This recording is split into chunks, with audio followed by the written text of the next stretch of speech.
الحمد لله نحمده ونستعينه ونستغفره ونؤمن به ونتوكل عليه ونعوذ بالله من شرور أنفسنا ومن سيئات أعمالنا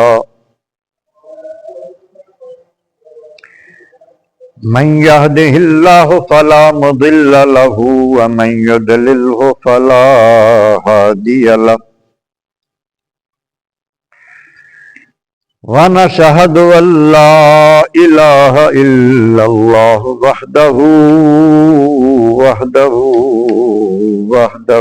لا شريك له ونشهد أن سيدنا ومولانا وملجأنا ومأوانا محمدا عبده ورسوله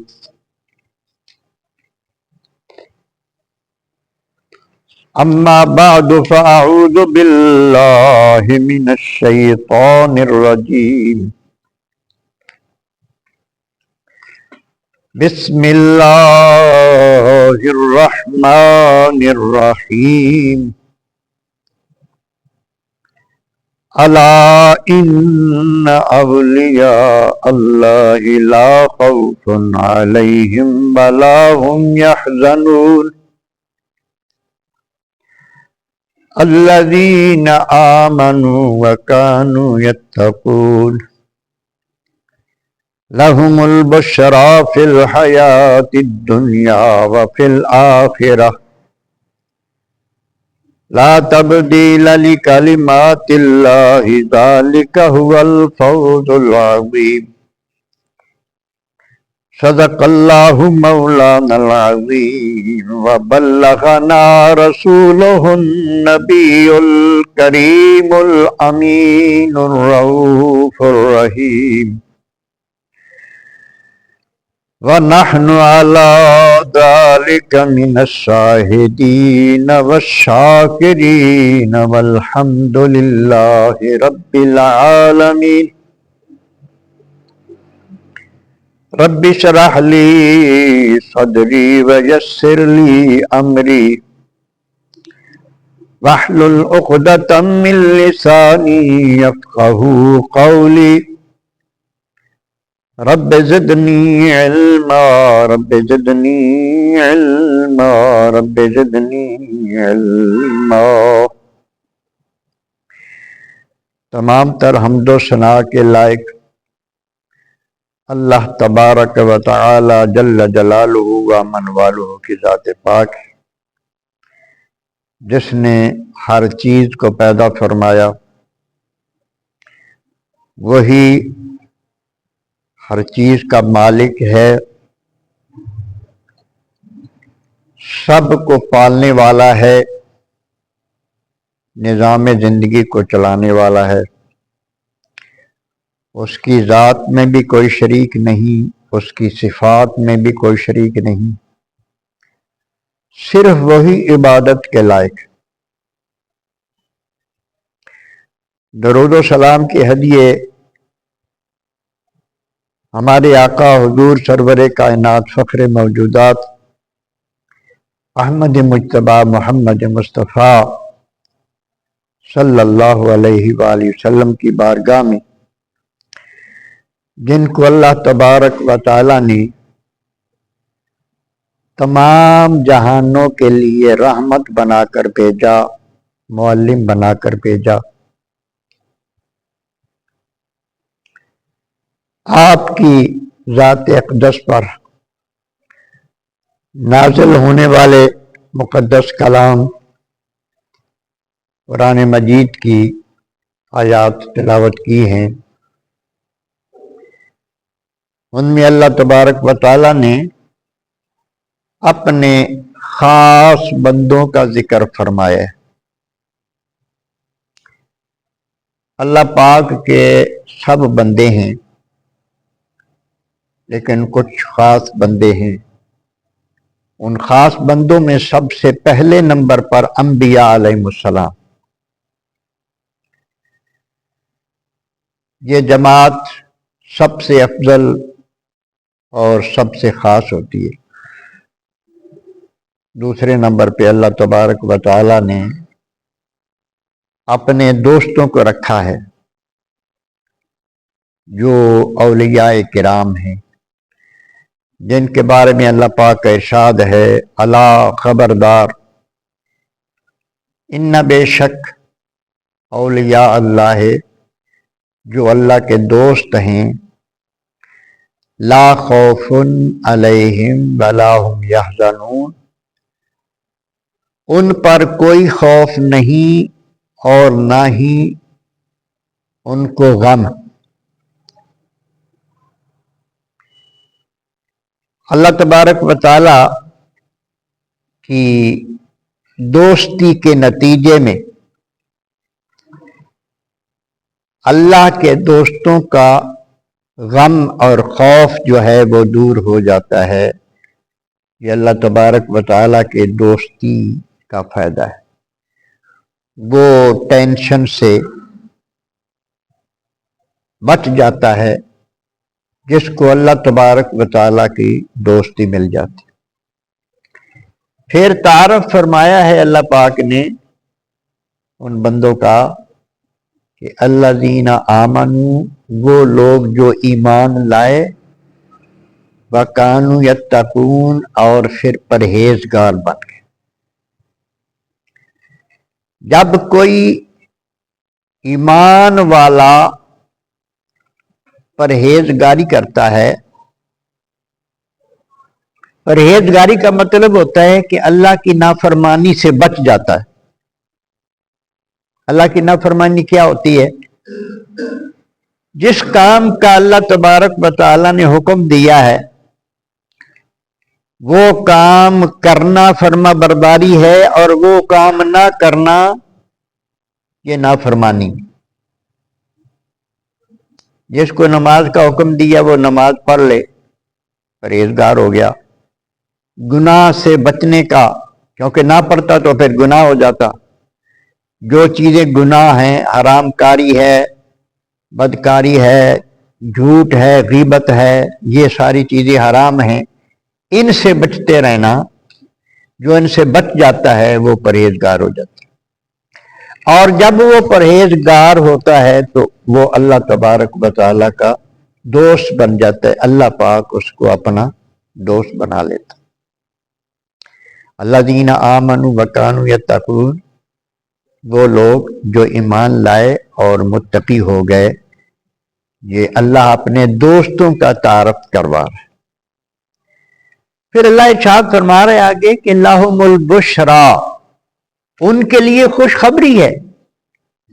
لہم البشریٰ فی الحیات الدنیا وفی الآخرہ، دنیا میں بھی ان کے لیے خوشخبری ہے، یعنی وہ کامیاب ہوں گے، اور آخرت میں بھی ان کے لیے خوشخبری ہے.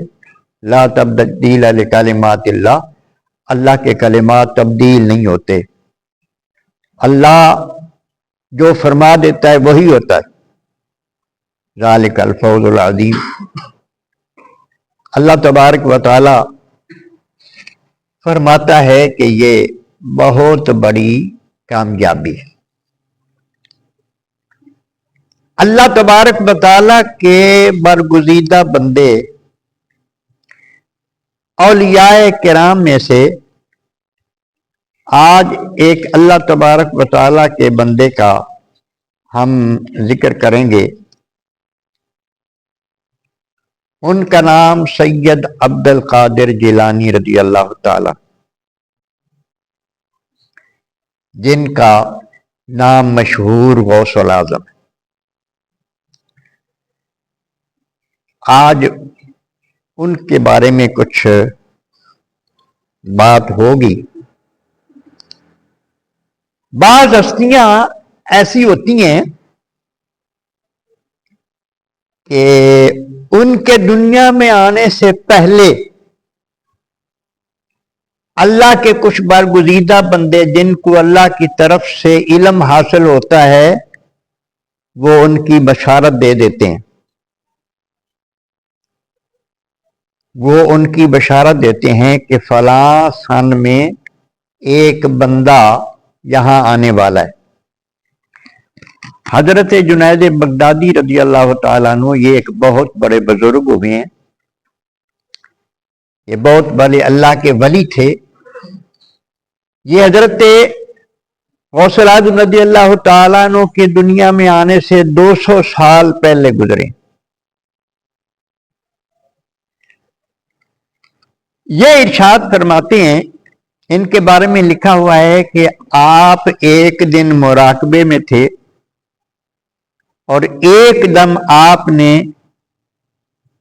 مراقبے سے سر اٹھایا اور ارشاد فرمایا کہ مجھے عالم غیب سے یہ اطلاع ملی ہے کہ 5ویں صدی کے درمیان میں نبی کریم علیہ الصلاۃ والسلام کی اولاد میں سے ایک شخص ہوگا جو قطب عالم ہوگا، جو جہان کا قطب ہوگا، جن کا لقب محی الدین ہوگا اور ان کا نام سید عبد القادر ہوگا۔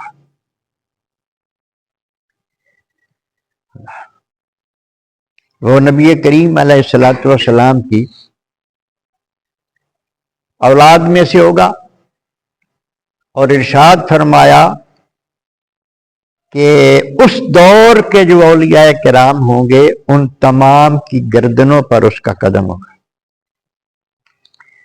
یہ حضرت جنید بغدادی رضی اللہ تعالیٰ نے آپ کی آمد سے 200 سال پہلے یہ خبر دے دی تھی، اور یہ بھی فرمایا تھا کہ وہ 5ویں صدی میں 5ویں صدی ہجری میں پیدا ہو۔ اللہ اکبر! یہ علم کیسے ہو جاتا ہے؟ اللہ تبارک و تعالی کے جو ولی ہوتے ہیں نا، جو متقی اور پرہیزگار، جو تقوی ہے نا، تقوی اس کی ایک تاثیر ہوتی ہے۔ تقوی انسان کی سکرین کو پاک کر دیتا ہے۔ یہ جو اندر ضمیر ہے نا بندے کا، دل جو ہے نا، تقوی اس کو پاک کر دیتا ہے۔ نبی کریم علیہ الصلوۃ والسلام نے ارشاد فرمایا کہ جب بندہ ایک گناہ کرتا ہے تو اس کے دل پر ایک سیاہ نقطہ پڑ جاتا ہے، جب دوسرا گناہ کرتا ہے تو ایک اور نقطہ پڑ جاتا ہے، حتیٰ کہ گناہ کرتے کرتے مکمل طور پر اس کا دل سیاہ ہو جاتا ہے، یعنی اس کی سکرین بند ہو جاتی ہے۔ جب توبہ کر لیتا ہے بندہ اور پھر نیکیاں شروع کرتا ہے تو پھر صاف بھی ہو جاتا ہے، اور جب بندہ اللہ تبارک و تعالیٰ کی نافرمانیوں سے بچ جاتا ہے، فرما برداری کرتا رہتا ہے، تو یہ دل صاف ہو جاتا ہے۔ دل کی جو صفائی ہے پھر اپنا اپنا مقام ہوتا ہے، جتنا کسی کا مقام اونچا ہوتا ہے اتنا ہی کسی کا پھر بلند رتبہ ہوتا ہے، اور اتنا ہی اس کو پھر انکشافات ہوتے ہیں،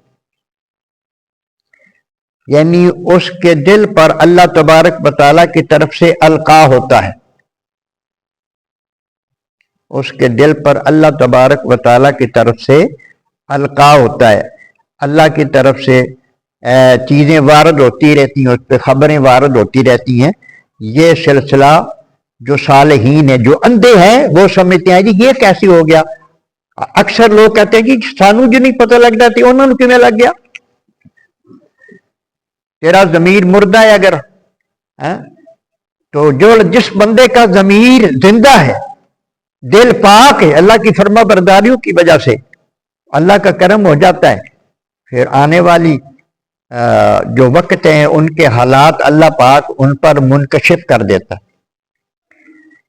خزینہ معرفت کتاب ہے جو حضرت شیر محمد صاحب رحمۃ اللہ علیہ کے بارے میں لکھی گئی، یہ خواجہ امیر الدین یہ کوٹلے شریف والے جو مرشد تھے حضرت شیر ربانی رحمت اللہ علیہ، اس کتاب میں لکھا ہے کہ وہ شیر محمد صاحب رحمت اللہ علیہ کی ولادت سے پہلے وہ خواجہ امیر الدین یہاں شرپر میں آتے تھے، تو یہ جو گلی ہے نا شیر محمد صاحب رحمت اللہ علیہ کی رہائش والی، وہاں کھڑے ہو کے ایسے ایسے وہ سانس کھینچتے تھے۔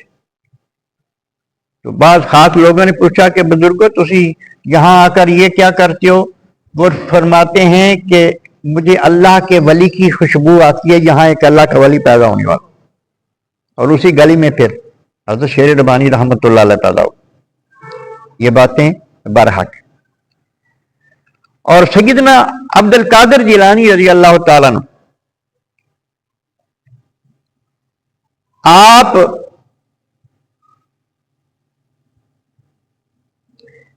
اللہ اکبر، آپ کے بارے میں حضرت امام حسن عسکری رضی اللہ تعالیٰ عنہ، یہ اہل بیت اطہار کے ایک امام ہیں، تو اسی سادات کی لڑی سے حضرت سیدنا عبد القادر جیلانی حسنی حسینی سید ہیں۔ ان کی والدہ حضرت امام حسین کی اولاد میں سے، ان کے والد گرامی حضرت امام حسن کی اولاد میں سے،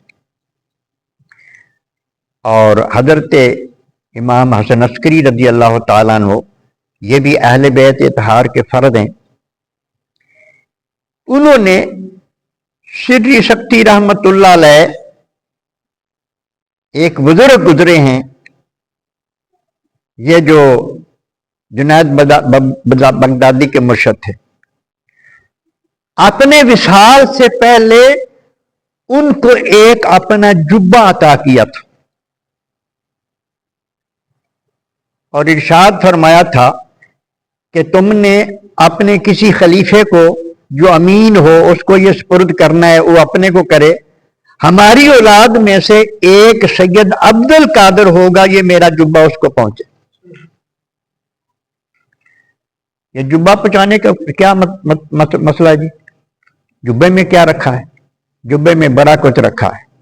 قرآن مجید کہتا ہے یعقوب علیہ السلام کے بیٹوں نے اپنے بھائی یوسف علیہ السلام سے کہا تھا کہ ابا جی کی تو بینائی ختم ہو گئی، وہ تو اب بینا نہیں رہے، نابینا ہو گئے ہیں۔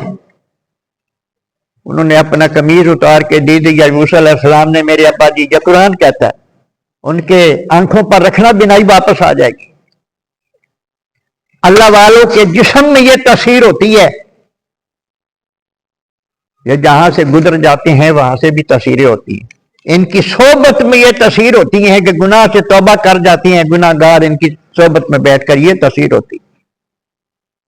یہ اوپر سے ایک فیض آ رہا ہے کہ کتنے کتنے ظالم تھے عرب کے لوگ جو حضور کی صحبت میں بیٹھ کر کیا سے کیا ہو گئے، اپنی بیٹیوں کو زندہ درگور کرنے والے لوگ نبی کریم علیہ السلام کی صحبت کے فیضان سے مومن بن گئے۔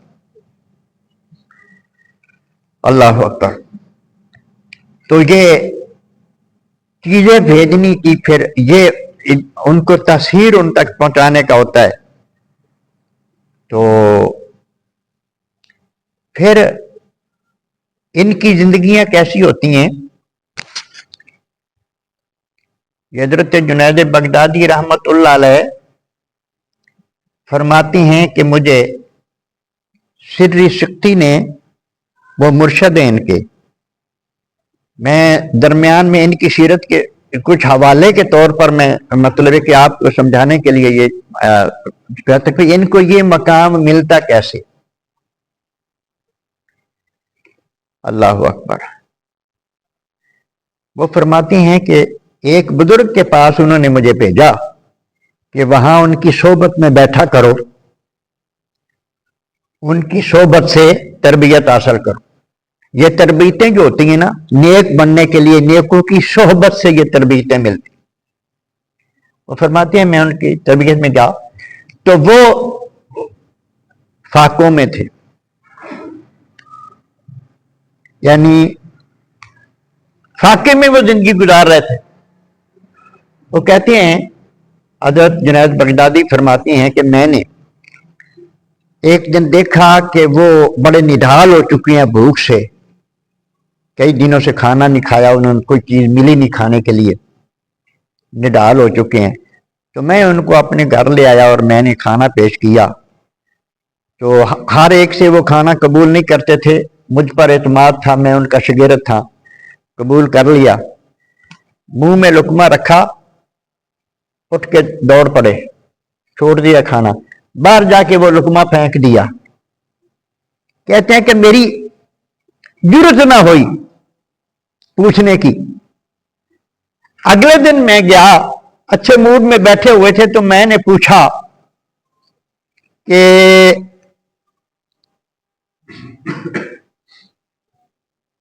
حضور وہ کل کیا ہوا تھا؟ میں نے کھانا پیش کیا تھا تو آپ نے کھانا نہیں کھایا، اور وہ لقمہ ایک جو منہ میں رکھا تھا وہ بھی پھینک دیا باہر آ کے۔ آپ ارشاد فرماتے ہیں کہ مجھ پر اللہ کا کرم ہے، جو کھانا مشکوک ہو، خالص حلال نہ ہو، مجھے اس کی اطلاع مل جاتی ہے کہ یہ نہیں کھانا، ادھر سے اطلاع مل جاتی مجھے، تو یہ میں یقین سے کہہ سکتا ہوں کہ وہ کھانا تیرے گھر کا نہیں تھا، بتا کہاں سے آیا تھا؟ اس نے کہا کہ امٹھائیوں کی شادی تھی، انہوں نے کھانا بھیجا تھا۔ اللہ اکبر۔ اور یہ جو بندہ ہے نا، جب یہ صحیح معنوں میں بندہ بن جاتا ہے تو یہ کھانے کا محتاج نہیں رہتا، ہم محتاج ہیں، ہماری حالت یہ ہے۔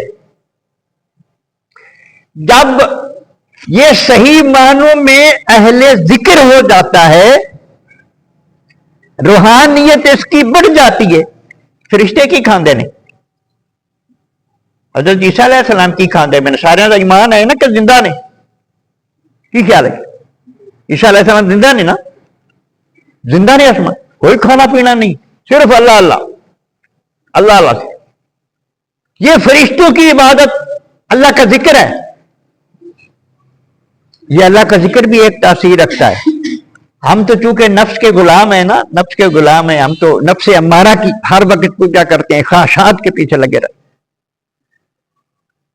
حضرت سیدنا عبد القادر جیلانی رضی اللہ تعالیٰ عنہ، یہ علم، آپ بہت بڑے عالم دین تھے، خالی صوفی درویش نہیں تھے، بہت بڑے عالم دین تھے، آپ نے بہت بڑا علم حاصل کیا۔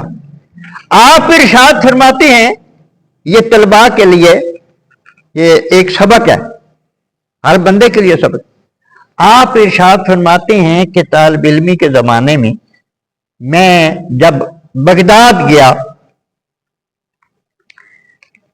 تو 20 دن تک مجھے کھانے کو کچھ نہیں ملا۔ ان کی طاقتیں جو اللہ کی یاد میں مگن ہوتے ہیں، ان کی اور مجھے محتاجی اتنی نہیں ہوتی، تکلیف تو ہوتی ہے، پھر تکلیف وہ برداشت کرتے ہیں، پھر اللہ تبارک و تعالیٰ کا کرم ہو جاتا ہے۔ وہ ارشاد فرماتے ہیں کہ میں چھٹی کے ٹائم میں باہر نکلا، میں ایک طرف گیا جنگل کی طرف، تو میں نے دیکھا کہ دیکھتے ہیں زمین پہ کوئی گری پڑی کوئی چیز، کسی کوئی اناج چیز کوئی ایسی ہو جو گری پڑی مل جائے تو کھا کے اپنا گزارا کر لیں۔ آپ فرماتے ہیں میں جب ایک مقام پہ پہنچا تو میں نے دیکھا کہ 70 اولیاء کرام وہاں اپنی بھوک دور کرنے کے لیے کسی چیز کی تلاش میں وہاں موجود تھے۔ تو میں نے اپنے آپ کو مخاطب کیا کہ عبد القادر، اگر کوئی چیز مل گئی تجھے یہاں تو وہ تو ان کا حق ہے جو تجھ سے پہلے آئے ہیں، واپس چل۔ میں واپس آ گیا۔ یہ ہوتی ہے ضمیر کی روشنی، ایسوں کو پھر اللہ اپنا محبوب بناتا ہے۔ آپ ارشاد فرماتے ہیں کہ جب میں واپس شہر میں آیا بغداد میں، تو ایک شخص میری تلاش میں تھا، مجھے ملا، وہ فرماتے ہیں ہمارے گاؤں سے آیا تھا، اس نے کہا یار میں تجھے تلاش کر لوں، اچھا ہو گیا مل گیا۔ اس نے مجھے کچھ سونا دیا، اسے کہا کہ یہ آپ کی والدہ نے آپ کے لیے بھیجا ہے، میں یہ امانت لے کے تجھے تلاش کر رہا تھا، یہ سونا بھیجا ہے۔ انہوں نے کہا کہ میرا بیٹا ادھر پڑھ رہا ہے، اس کو دے دینا، اس کے چند دن نکل جائیں گے، ہاں جی، کھانے پینے کے ضروریات پوری ہو جائیں گی۔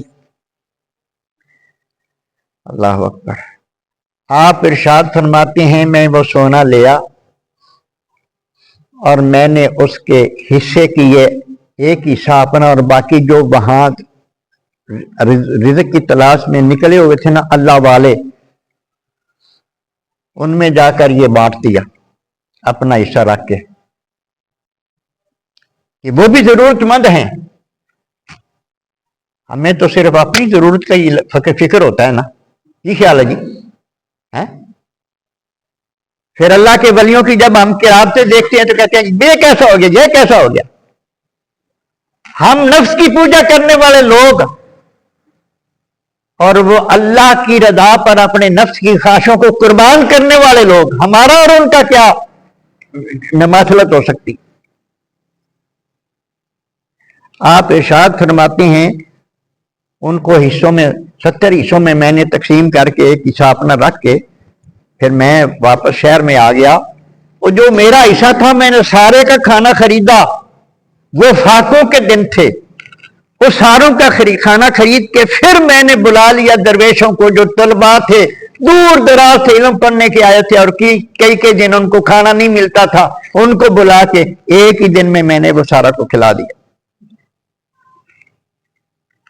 ایسے ہوتے ہیں عبد القادر۔ آپ کی کرامات، آپ کی شان و عظمت،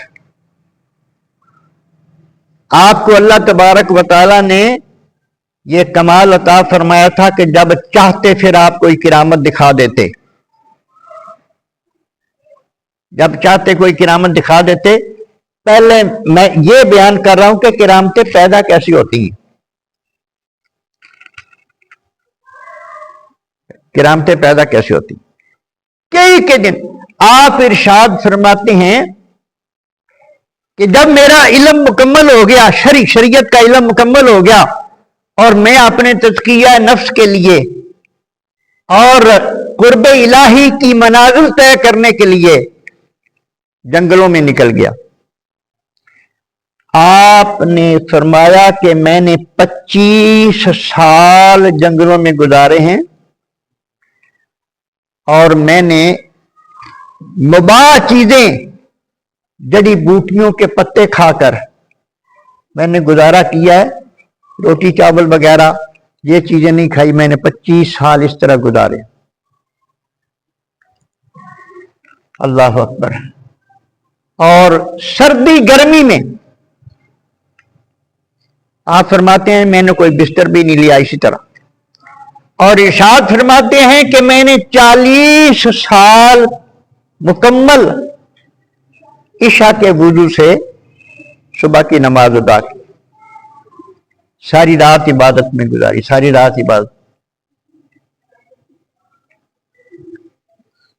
رزق کے حلال کھانے والے، اللہ تبارک و تعالی کے احکامات کی پابندی کرنے والے، ان کو اللہ تبارک و تعالی ولایت عطا فرماتے۔ آپ ارشاد فرماتے ہیں میں ایک دن جنگل میں تھا تو مجھے ایک شخص ملا، فرماتے ہیں کہ میں نے یہ محسوس کیا کہ یہ شخص رجال الغیب میں سے ہے۔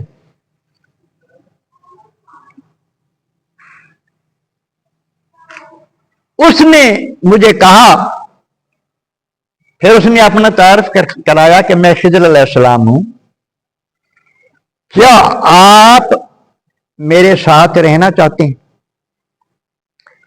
یہ خضر علیہ السلام جو ہیں یہ اللہ کے نبی ہیں،